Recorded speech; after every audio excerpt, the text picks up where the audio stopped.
My experience at the Rubicon began just a couple days ago, but I am just a speck of dust in the timeline of this place. It began to take its form in the mid-1800s during the Gold Rush era, and long before that, it was home to indigenous people.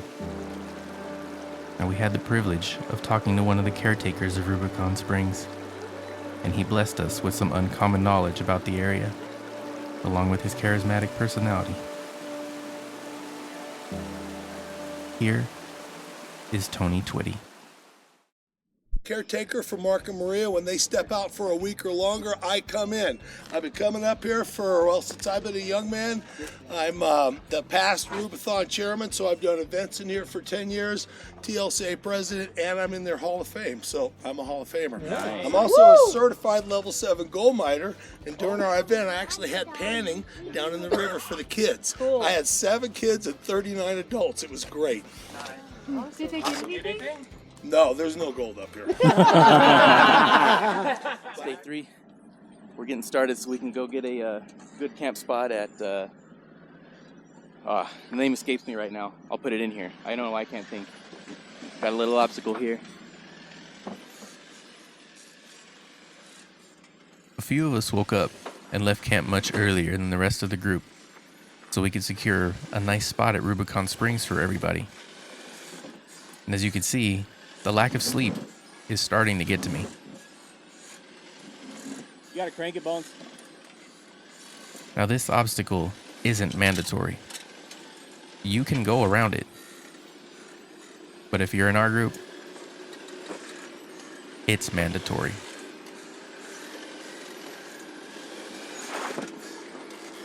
No, you go this way. Actually, go back a little bit because you're gonna climb right here. Yeah, like go back to it there and come this way. Yeah.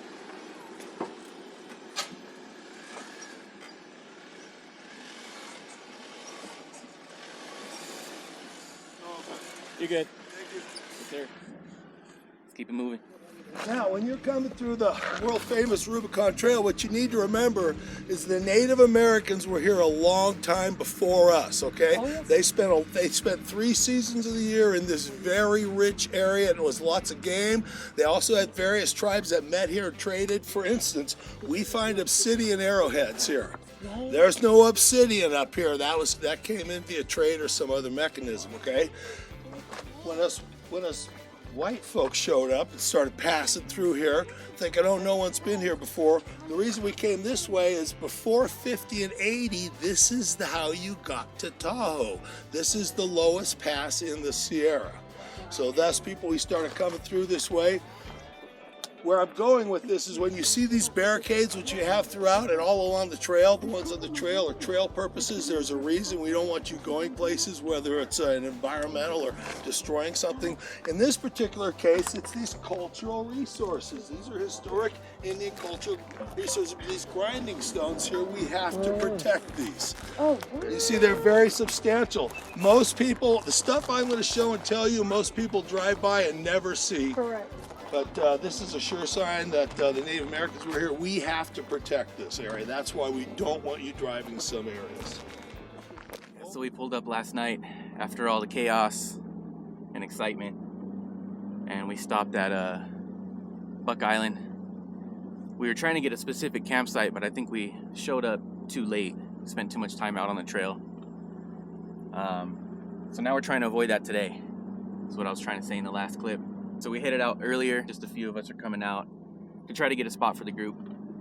But it is a beautiful morning out here. It's like we're at mile 5, 5.75 or something. Big sluice.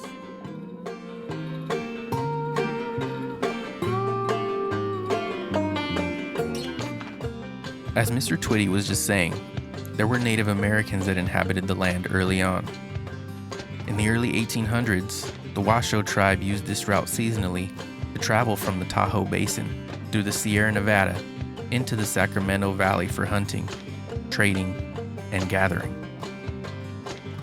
The Washoe tribe's ancestral lands stretched from Carson Valley, Nevada to Lake Tahoe Basin, and even Placer County in California.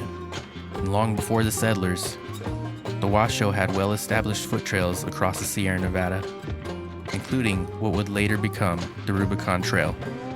What I'd like to point out also is right over here where the caretaker's cabin was, in 1880 they built a 16-room, 2-story hotel. 1880 then? In 1880, it was $2 a night, $12 for the week. In 1900, they boasted 236 visitors.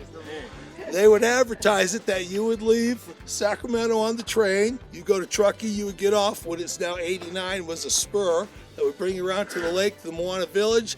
And there they had the Rubicon Flyer, which is a horse-drawn carriage that would bring you in here from that side in 2 hours. I see the shock on your face. Trust me, I didn't make this stuff up. That place burned down, right? Which place? The hotel, right? Who's doing the tour, buddy? Didn't mean to get ahead, sorry. In the mid-1800s, there was a gold rush in the Rubicon area. And this is where settlers and miners expanded the indigenous footpaths into wagon routes that would connect Georgetown with Lake Tahoe and mining camps. Those wagon routes would subsequently become a stagecoach road. Rubicon Springs was developed by the Hunsucker brothers in 1867. And by 1889, Sierra Phillips had built a 16-room hotel on the site. This led to an increase in tourism and the need for some kind of transportation to get those people in and out. This is where the Rubicon Flyer comes in. The Rubicon Flyer was introduced in 1889, shortly after the establishment of Rubicon Soda Springs, as a way to transport those guests to and from Rubicon Springs. The Rubicon Flyer was a 4-horse stagecoach, which was eventually replaced by a Dodge in the early 1900s.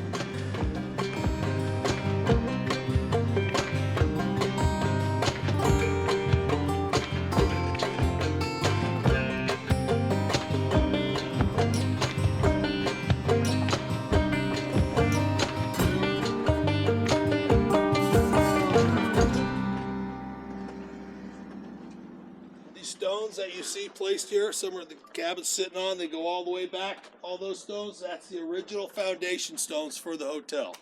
The hotel fell into disrepair around 1920, 1925, fell out of use, kind of dilapidated. In 1953, a big snowstorm took the hotel finally to the ground completely. That was also the first year of the Jeepers Jamboree. There is a rumor that people called it Rubicon Springs because you'd come up here and there was all these old bed springs laying around. No, that is not the case. Let's go around to the porch. On our way, you'll notice the high water sign from 1997.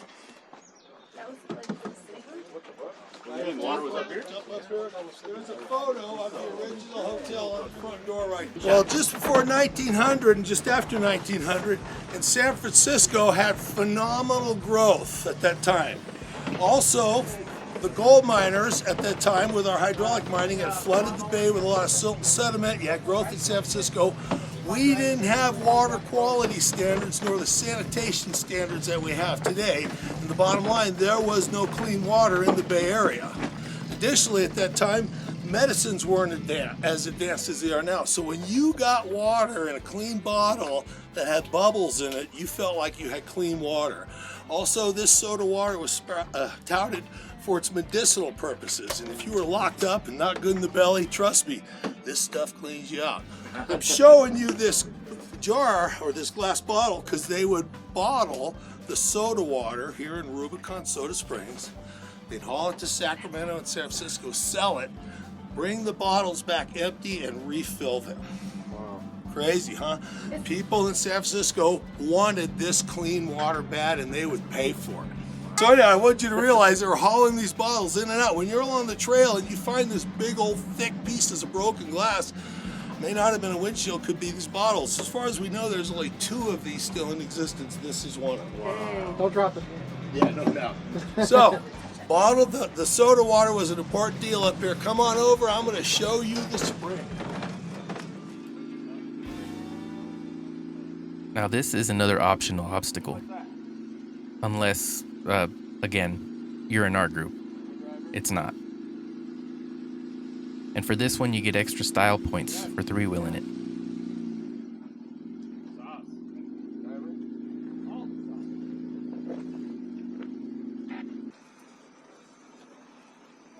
I'll get back to some history as the boys continue to go through here.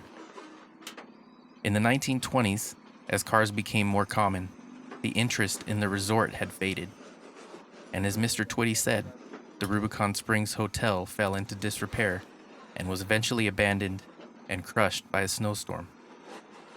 Through the 1930s and 40s, people began to experiment and adventure with early 4x4 vehicles. And in 1953, the first Jeepers Jamboree was organized by Mark A. Smith. Since then, this trail has gained national and even international recognition and attracts enthusiasts from all over the world.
Little spice.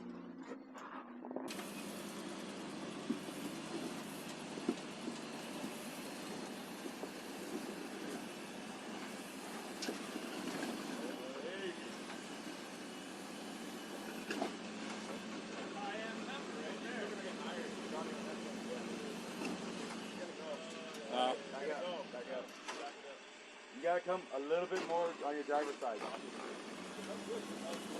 No power, no power, no power. Yeah, keep it going.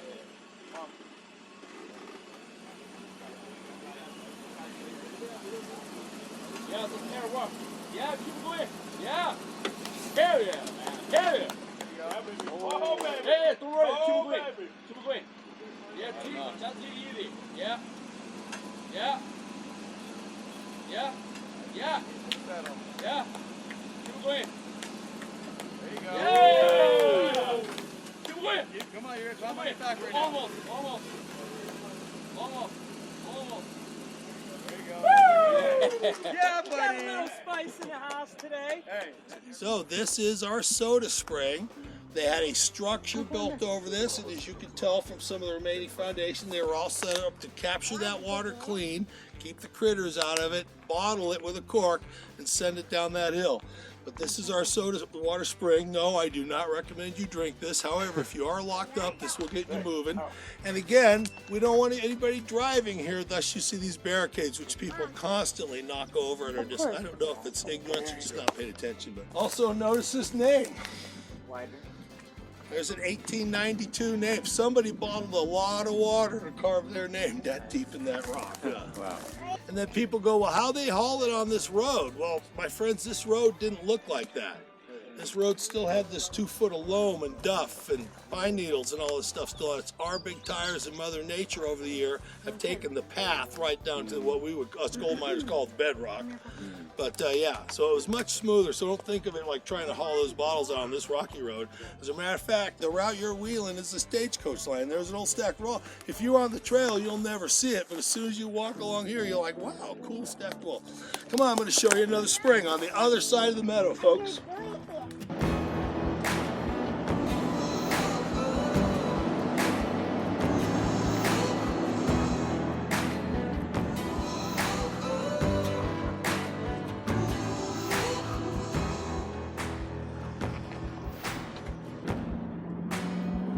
In case you couldn't tell, we finally made it to Rubicon Springs.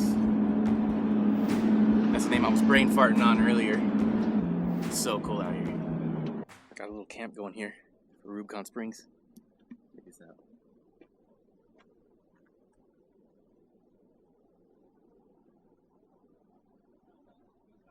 What do you think is better? Watch.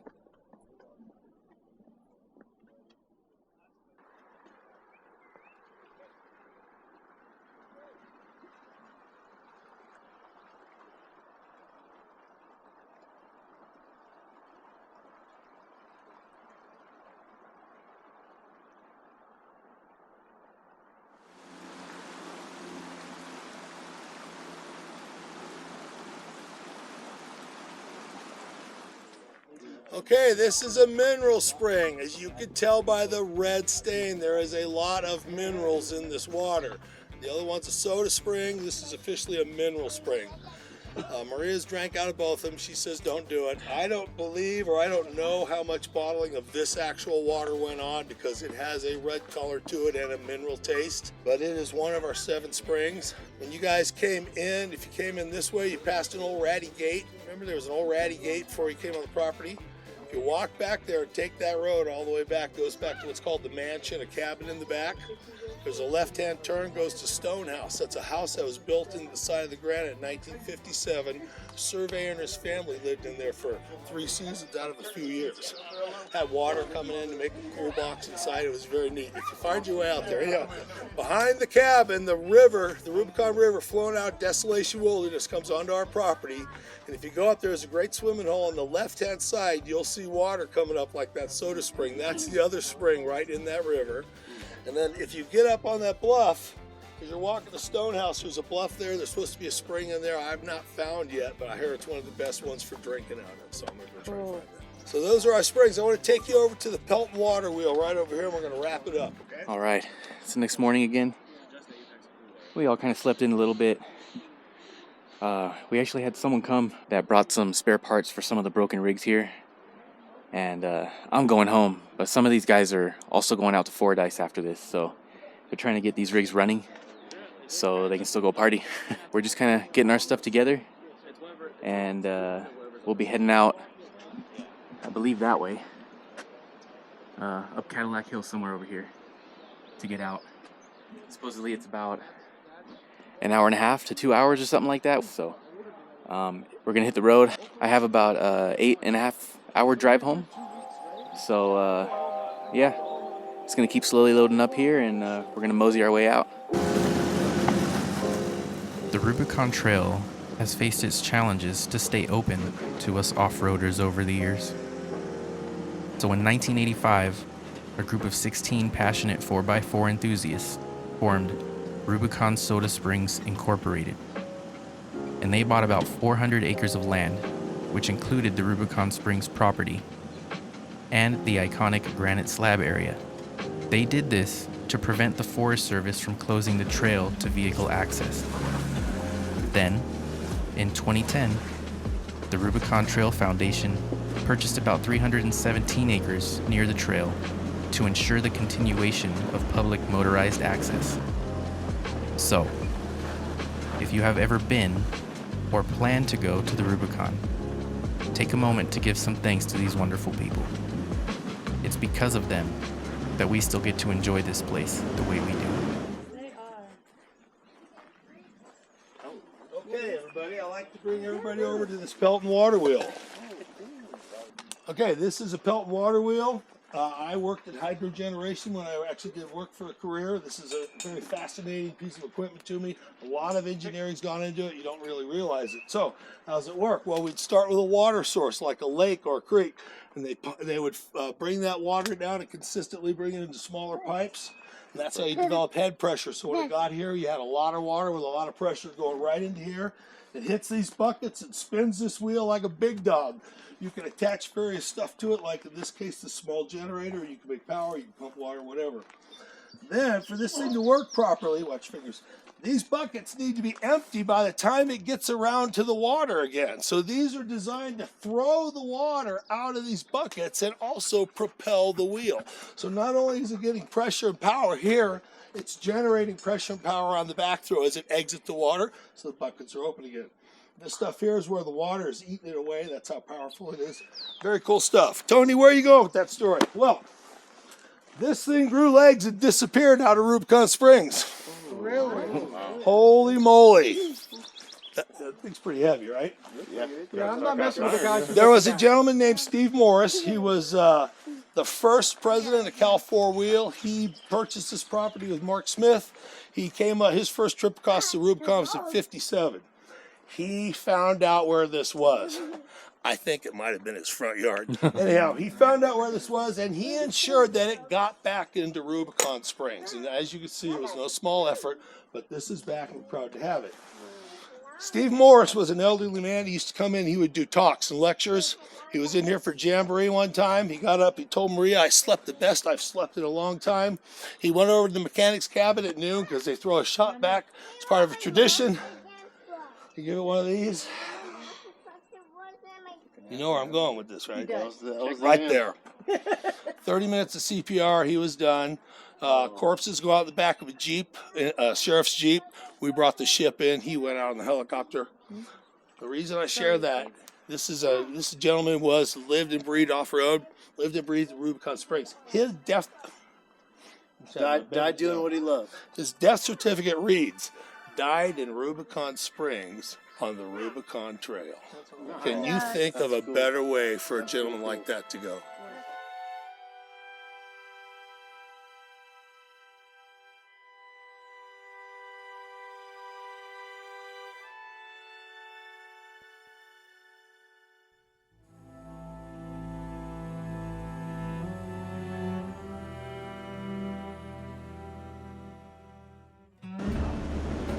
If you've made it this far in this series of videos, it's because you have adventure in your spirit. It's because you're curious of the wondrous things around you.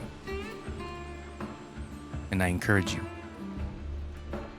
pursue that curiosity. Feed your soul. And thanks for watching.